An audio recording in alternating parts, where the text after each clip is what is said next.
The first time Elias noticed Mira, she was standing at the bus stop with a book pressed against her chest, as if it was something fragile that needed protecting.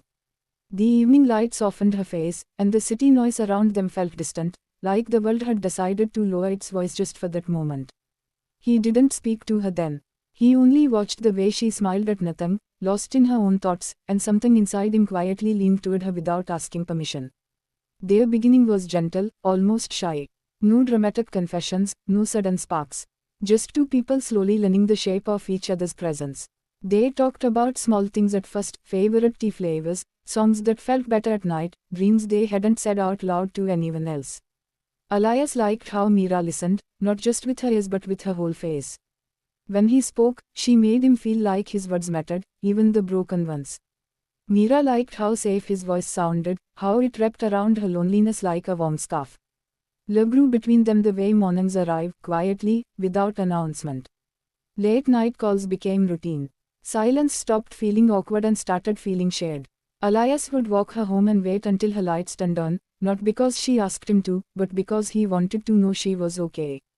Mira trusted him in a way that surprised even herself.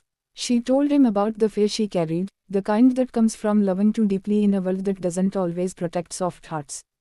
Elias loved her. There was no doubt about that. He loved the way she remembered little things about him, the way she believed in his dreams even when he doubted them himself. But love, for him, had always been complicated. He had learned early that caring too much meant losing control. So he kept parts of himself guarded, locked behind reasons that sounded logical but felt hollow. He stayed when it was comfortable. He held her hand, kissed her forehead, called her his home. Yet when it came to choosing her fully, protecting her from the things that hurt, he hesitated. Pain didn't arrive as a storm. It came like a slow change in weather. Small moments where Mira felt alone even while sitting beside him. Promises that were postponed, conversations that ended before they truly began. Elias would pull her close whenever he sensed her drifting away, whispering words that sounded like commitment but never turned into action. He loved keeping her near.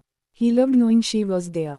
But when life demanded courage, standing up for her, choosing her over comfort, he stepped back. Mira noticed everything. The way he went quiet when she spoke about her fears. The way he avoided difficult choices. She tried to be patient, telling herself that love sometimes needs time. She believed that if she loved him gently enough, he would learn how to love bravely. But patience, when stretched too far, turns into quiet suffering. She started to feel unsafe not because he hurt her openly, but because he didn't protect her from hurt at all. The night everything finally surfaced, there were no raised voices. Just tired eyes and heavy breaths. Mira asked him a simple question, one that had been waiting in her chest for months. If I fall, will you catch me, even if it costs you something? Elias wanted to say yes. He felt the word inside him. But fear reached his mouth first, and silence followed. That silence answered her better than any excuse ever could. Mira didn't leave in anger. She left in understanding, which hurt even more. She realized that love isn't only about closeness, it's about safety. About choosing someone even when it's hard. Elias watched her walk away with the same quietness that marked their beginning, and for the first time, he felt the weight of what he had lost. Years later, Elias would still think of her in ordinary moments, at bus stops, in bookstores, during songs that sounded like unfinished conversations. He understood then that loving someone enough to keep them close isn't the same as loving them enough to keep them safe. Mira, somewhere else, learned that love should never feel like standing alone in the dark while someone holds your hand but refuses to turn on the light. Their story didn't end with hatred or regret. It ended with truth. And sometimes, that is the most painful ending of all, because it teaches you exactly what you needed to know, but only after it's too